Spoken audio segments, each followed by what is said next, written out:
Diamo il benvenuto al nostro ospite che non ha bisogno di presentazioni, Eugenio Bennato. Il 30 aprile concluderà il suo tour qui a Napoli al Teatro Trianon. Sì, è un tour che diciamo piuttosto, come dire, ristretto per ovvi motivi, però che ci ha portato soprattutto al nord.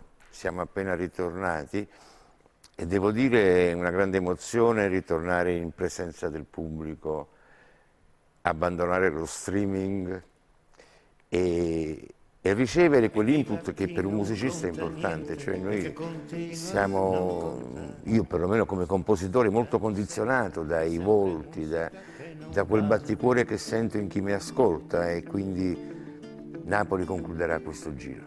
Welcome to Napoli è il titolo del singolo che presenterà proprio al Trianon, è un singolo che parla di accoglienza, che anticipa il prossimo disco.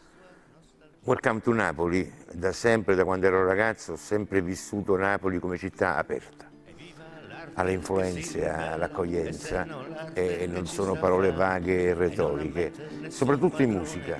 Soprattutto in musica, questa musica napoletana già dagli anni 60 è fatta di incontri.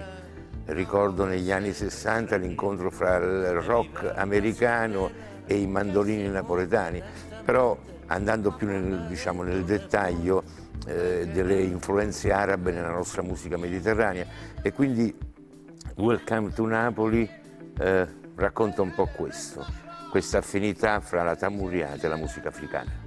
Grazie, ringraziamo Eugenio Bennato e ricordiamo l'appuntamento del 30 aprile al Teatro Trianon.